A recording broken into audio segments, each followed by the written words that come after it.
When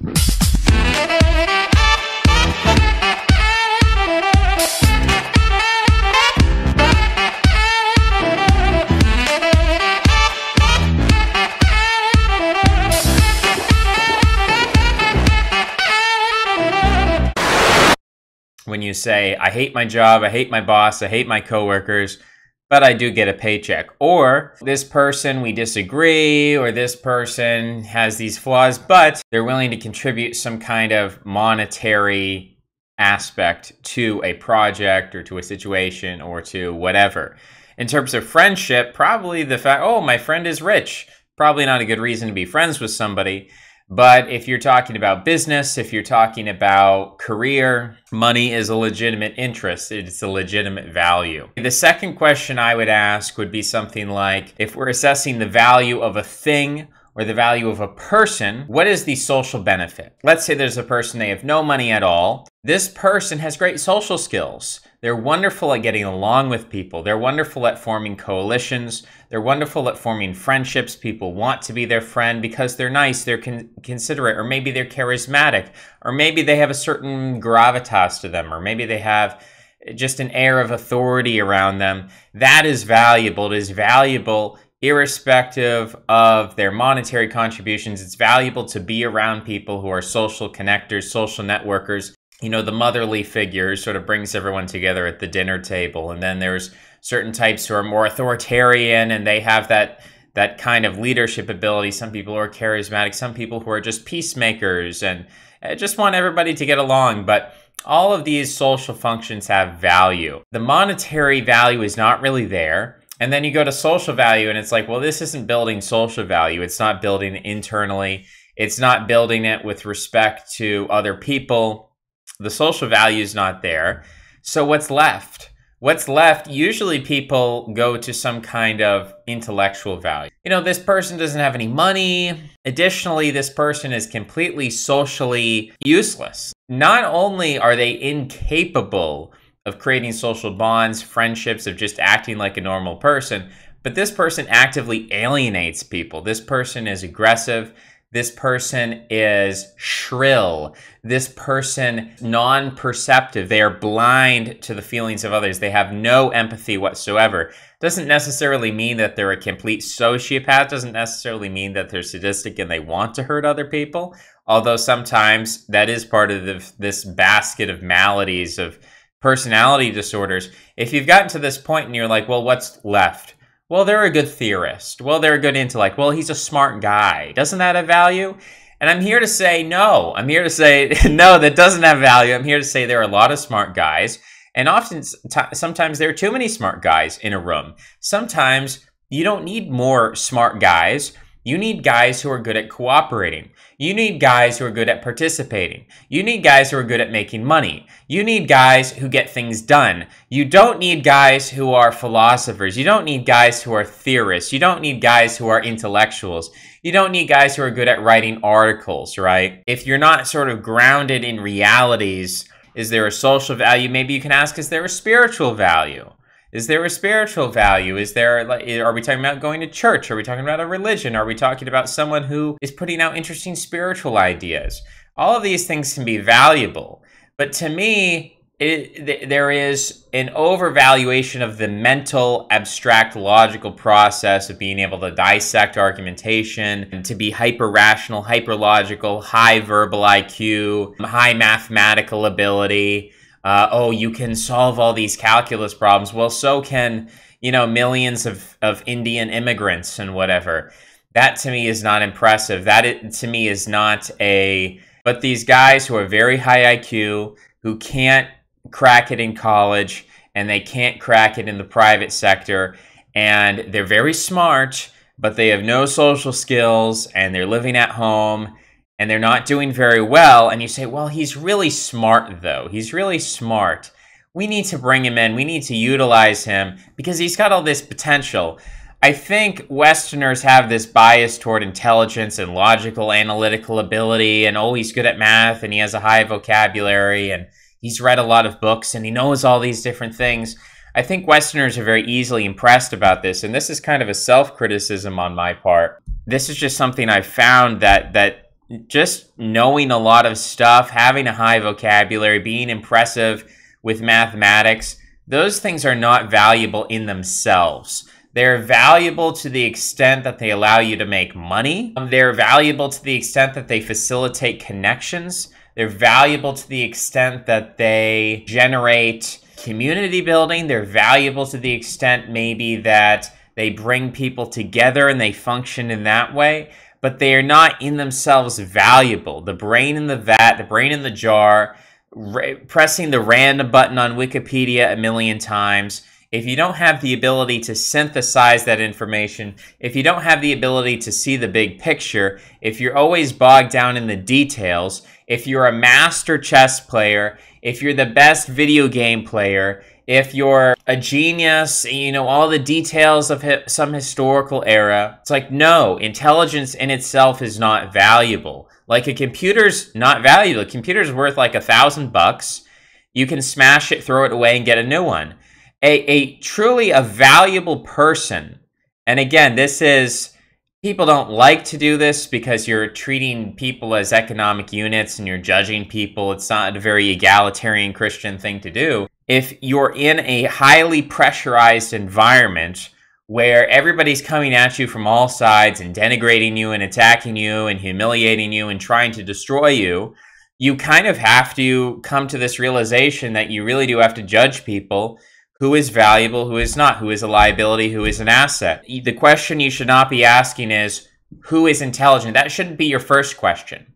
Now, it might be a last question. It might be, oh, this person is good at making money, and they're very sociable, good at making connections, very, you know, there's agreeable aspects, or charismatic aspects. Sometimes those two are in contrast. Sometimes you find people who are very charismatic but disagreeable. Other people are very agreeable but not very charismatic. But, you know, kind of, I guess you would say it's the difference between a sanguine personality and a choleric personality. You ask these questions, you're like, yeah, they can make money. Yes, they can also, and it's either and or, yes, they can be sociable. And then the last question you might ask, and spirituality was thrown in there somewhere, but the last question you would ask is, are they smart? Are they intelligent? If someone has hit number A and number B, and they are smart and they are intelligent, well, that's fantastic. Because they've shown they have the ability to be disciplined and pragmatic, and they're sociable, and they get along, and they can network, and they can connect with people, and they can cooperate. Awesome.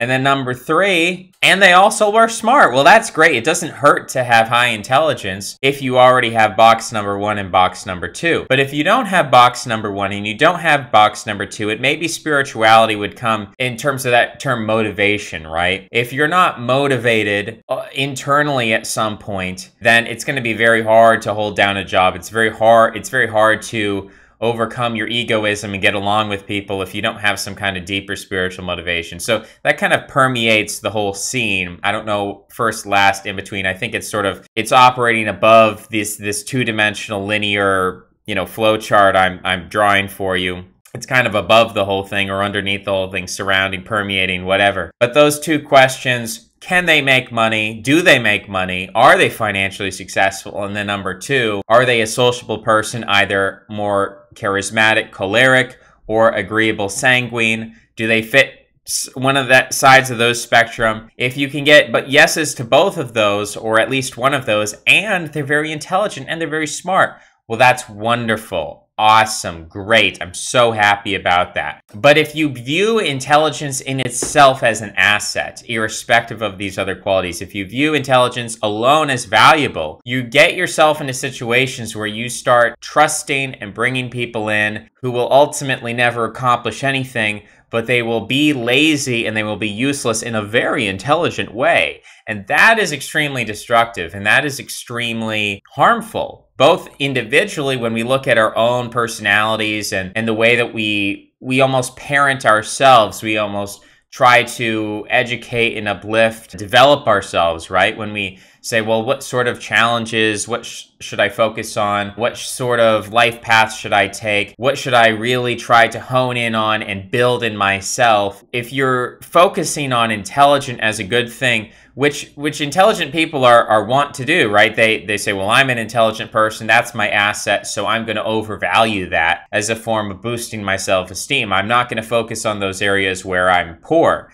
I'm going to focus on the area where I'm powerful. And so intelligent people have this cognitive bias where they're always trying to say that intelligence is all that matters. When in fact, I think being disciplined and making money, or having that kind of mindset of being able to put your nose to the grindstone and force yourself to do something that just needs to be done, irrespective of whether you like to do it or not, that, or the ability of internal motivation of being able to grow to love to do things that maybe you didn't love to do at first. You know, as you start to do calculus, you say, I actually kind of like this. But whichever way you go about it, the ability to problem solve, to get things done, and number two, and other people might switch the prioritization. Some people might say sociality is more important than this pragmatic career function, whatever you would call it. But these are really the important values that people should be looking at. Can they get things done? Can they cooperate? If you don't have those two things, you can be as intelligent as you'd like, and it's never going to be helpful for a group struggling for survival. It's interesting as a theorist, it's interesting to look at these people for the structures that they create. Sometimes they'll do little projects and things off to the side and come up with interesting ideas. But ultimately, those crazy random ideas are not going to germinate or have any application in the real world if you don't have some pragmatic function, if you don't have some kind of cooperative function. Intellect is really the last thing on the list, and that actually mirrors our evolutionary development. That we first and foremost, we are sexual, we are reproductive, we are animalistic, we fight or flight. You know, the primitive part of the brain is simply focused on survival. And then the secondary nature is our social nature, our chimpanzee, groupthink, emotionalism, happy, sad, charisma, authoritarianism, agreeableness. All of these personality traits come in. And then only after the development, first of all, of the Darwinian function, and then the social function, the altruistic function. Only then after these functions do we get the mental consciousness structure and abstraction in mathematics, and people getting into Pokemon and all of these very, nerdy, like nerdishness has this parasitic relationship. The intellect sort of is parasitically sitting atop these more basic primordial functions. And that you can't have an intellectual, autistic, atheistic person without going through a historical, biological, evolutionary process where, first of all, we're just these crazy animals, and then we're like these schizophrenic religious people, and then out of that, you can finally develop the infrastructure that allows for the development of like a mental consciousness structure. But if you don't have the first two, you can never get the third, which is maybe part of what generative anthropology points toward when it says, really, to have the declarative mode, you first need the ostensive and the imperative. First need this kind of animalistic, just pointing at things, and then you need the imperative, which is like this emotionalism, charisma, authoritarianism, agreeableness. And then after you have those first two modes, you get the declarative. People have kind of turned this on its head and said, oh no, first of all, we have our declarative, logical facts and evidence and principles, and then from there we build up these other systems. Or they think that our animal nature is a parasite upon our intellectual nature, and that's kind of the opposite. And so Jordan Peterson is kind of right. He's right and he's wrong. He's right in the sense that there are fundamental, deep psychological Jungian archetypes that you need to deal with before you can focus on your intellectual life. But I also think that when he uses the term clean your room, it's actually sort of antithetical to the process of shamanism that Jung was encouraging. Jung didn't say clean your room. That's actually an atheistic phrase. Oh, clear your psyche, remove all the craziness. In some ways, you want to increase your craziness, right? You want to become more in touch with your animal nature, with your emotional nature. You don't want to clear the room of your idols and your gods and your archetypes. You want to fill the room up. You want to clutter the room. You want to decorate the room. You want to, I guess white wall is not very illustrative of this, but you want posters and you want candles and you want incense and you want to populate your mind, not with pure logical, rational arguments, but you want to, in a sense, pollute your mind with all of these totems and taboos and animalistic things. that's what you start with. So I think people who have that kind of religious foundation or social foundation, these primordial animal and emotional foundations, then they can develop the intellectual life because they have a stable foundation that's sort of encoded within them that provides a springboard. That's a solid part of the two parts of the pyramid, and then the intellectual life can come out of that. But if you're just purely relying on an intellectual life and you're trying to reverse engineer my friends and my family are my kin and I stand by them, and you don't like intellectually justify, well, here's the reason why I'm friends with this person or whatever. Here's the reason why I'm loyal to my family. There's a foundationalism to it, and the same thing with religion. You don't say, well, intellectually speaking, this is why this religion's superior to that religion. It simply is what it is. Pre-logically, pre-rationally, it is what it is, and you don't question it. I find that those people who have that situation are actually, in a lot of ways, much more effective intellectual thinkers because they can kind of put that to rest. It's decided for them, and they can move on to these more intellectual, cerebral tasks, where there's the people who are purely cerebral, who are trying to reverse engineer their whole life around cerebral, declarative, intellectual concepts. They often create these they often become very ideological, and they start to think things like circumcision activism is the most important thing in the world. If you find people who are really ideological, when people get extremely obsessive around these abstract concepts of like racial purity, hating women, banning circumcision, like when you find people who are extremely ideological and you say, well, that's kind of crazy, but they're intelligent, you know, they're a smart person. But you ask this question I've asked at the beginning of the video where it's like, what, do they have any sort of ability to hold down a job? Do they have any sort of ability to socially interact at all? Like, do they have any social ability? When you find the first two answers are no, and the third answer is, but they're very smart, then you know you're running into certain problems here. We'll get some juices flowing. I think, again, on an individual level, people can look at this and say, it doesn't matter how smart you are. If you're depressed, you can't hold down a job, and you can't talk to people, it doesn't matter how smart you are. That's a failure. If you can talk to people and you can hold down a job, you can be a millionaire. I mean, you can even be a billionaire. You don't actually have to be that smart. This IQ fetishism, we have to have IQ. We have to only let in high IQ people, these low IQ immigrants, these other people, these foreign groups, they're low IQ. This kind of obsession, this kind of ideological fetishism, again, all these concepts, racial purity, hating women, betrays a certain psychological type, which is really destructive.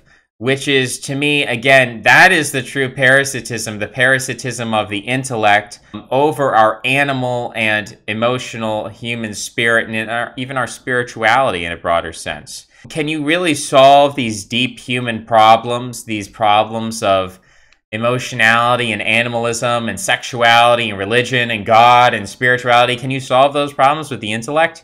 My answer is no. My answer is really, unlike the Jordan Peterson idea of cleaning your room, you sort of have to rip up the carpet and rip up the floorboards and search for this like, you have to kind of do an archaeological dig in your mind and reconnect with these more ancient primordial forces, but start to uncover these relationships like that you have with your past, with your history, with where you've come from, and start to embed yourself in this context. It's a process of self-discovery, of understanding who you are, not from some kind of intellectual justification or ideological superstructure, but it's getting deeply embedded in who you are and where you come from and what you are and what you're embedded in. Now, for a lot of people, increasingly, it's very difficult for them to look back and to make a connection between the past and the present. And some people, again, do that ideologically, and they dress up in a suit, and I say, I wish things were like the 1950s again, and that becomes their ideology. And that also is very silly, right, and very disconnected from the present. So sometimes it's about being embedded in the present and saying, like, we are living in this world as it is. We can't ideologically abstract our way out of it. We just have to be who we are.